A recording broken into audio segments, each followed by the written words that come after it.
Yeah, it's looking like Dana White wants Conor to defend the belt against Ferguson.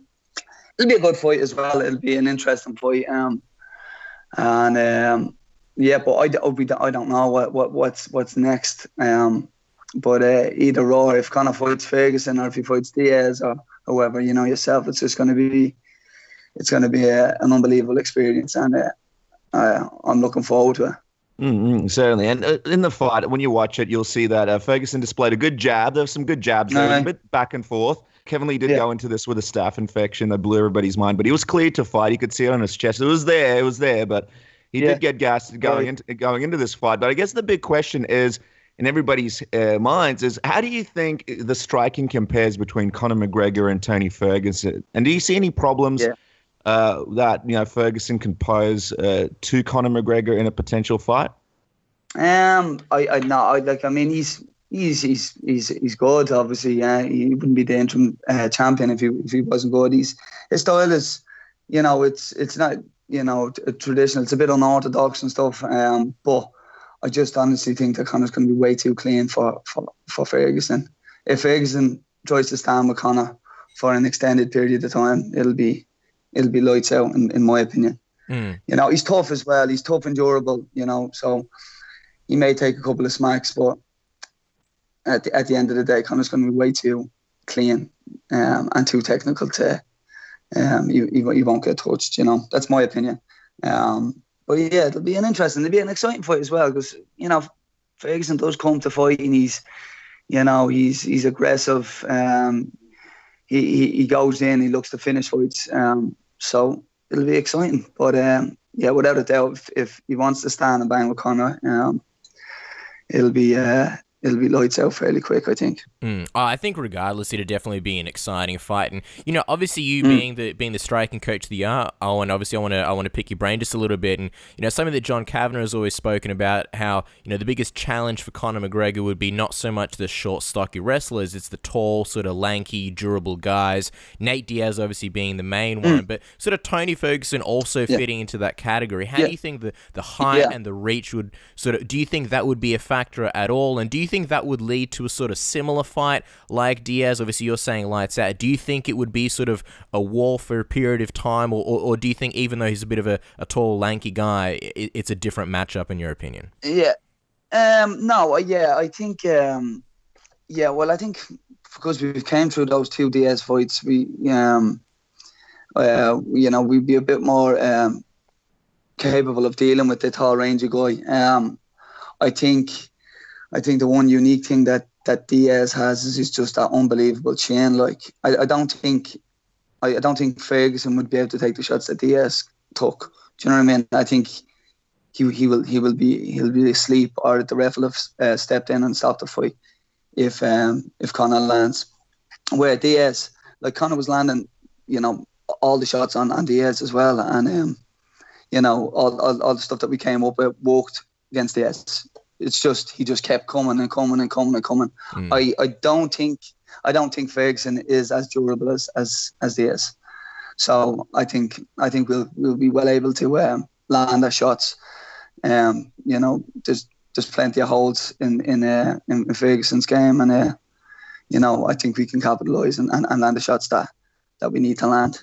And I suppose you mentioned that Dana White did say that, it looks like this fight is next, but it looks like you guys were pretty excited for a possible third fight with Nate Diaz. And from all the interviews we heard Conor McGregor speak, and, he seemed pretty pumped for a third Nate Diaz fight. And even though technically it doesn't make as much sense because Ferguson is the interim champion and they should probably fight each other, a lot of casual fans would probably be dying to see that third Nate Diaz fight as well. So from the perspective of excitement, what do you think appeals more to the team and Conor McGregor? A Nate Diaz trilogy that would sort of excite the casual fans, or a Tony Ferguson fight that may be less profitable, but I suppose is a lot better for the UFC in terms of their structure and people complaining that, it's all about money fights and contenders and people aren't not getting the proper shots they deserve?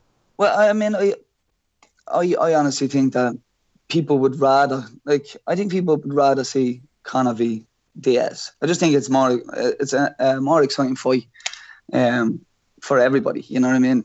it's the trilogy, the first two fights, the back and forth between the guys, the way the fights went. Who wouldn't want to see the third fight? But yeah, of course, it makes sense that he fights, he defends the belt. Whatever happens, I don't know. But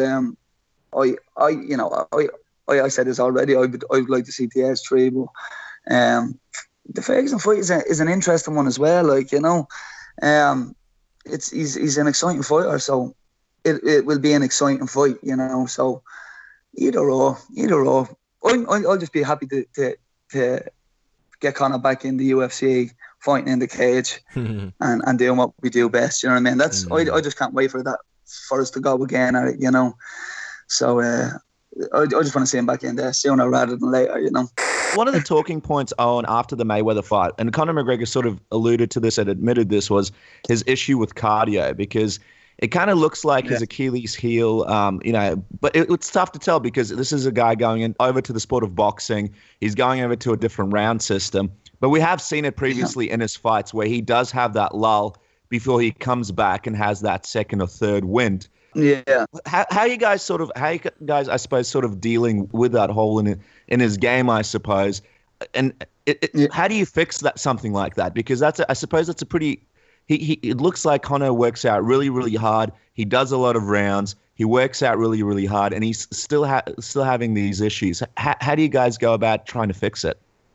Well, I mean, I don't have any control over the cardio side of things. He's got Dr. Julian Dolby that looks after that. He runs the fast program, but it's I mean, we didn't really have a huge amount of time for the last fight for the Floyd fight. Like it was a 10-week camp, I think, in total.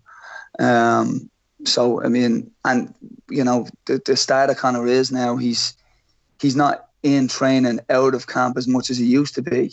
Where Conor would fight on a Saturday night and be back in the gym Monday morning. Now he's got so many other businesses and so many other things going on that he's flying halfway across the world, and he's gone for a month doing this and doing that. So he's not getting as much training as he used to. So that may play a bit of a factor. And then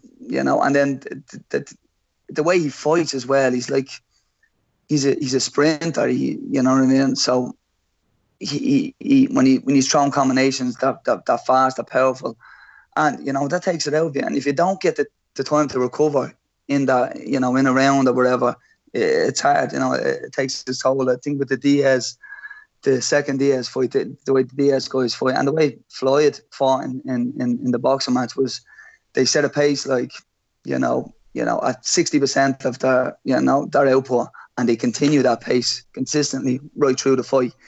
Conor doesn't fight like that. Conor, is an explosive fighter. He fights in bursts. But if you're not getting time to recover, like with the Diaz fight, he's constantly in your face. So you drop him, you land your shots, and then you back off to get your breath back, and the guy's back in your face again. It's hard.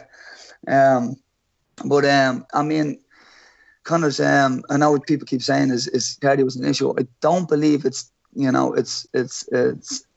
much of an issue. I think it can be fixed, and if we can keep him back in the, if we can get it back training and get a good long camp, you'll see that there is no issue there. Yeah, for sure. And I think you hit the nail on the head. It's a perfect sort of segue into the next question where, a good long camp, there are rumors flying around of Conor McGregor potentially fighting in December. The UFC may be wanting to, him versus Diaz or him versus Ferguson for the end of year card. John Kavanagh's gone out and said, in an ideal world, March, St. Paddy's Day, New York, Madison Square Garden, that would be, perfect. So when do you think it's likely that Conor McGregor returns? And if the UFC did say, look, December, and Conor McGregor agreed, from a coach's standpoint, do you think you would be able to get him ready, for December, or would you like sort of more time to sort of have that perfect long camp? Yeah, I would like more time, most definitely. Yeah, but at the end of the day, if Conor sits down and he goes, all right, look, I have the fight. This is the fight. It is December. We go straight into camp again. But ideally, you want to be you want a good one. You want to be back training, enjoying your training, improving. You know, when you just go from camp to camp, there's very little learning in camp. Camp, you're just fine tuning what you already have. It's when you're fighting, or when you're training out of camp is when you improve, when you work on new techniques and you develop new areas of the game. So, you know, for us, I'd like to see him back training, like, you know, in the next week or two, whatever, and then train through the Christmas or whatever, enjoy his training, and then go into camp after the Christmas, and, you know, fight in whatever the first quarter of next year, you know.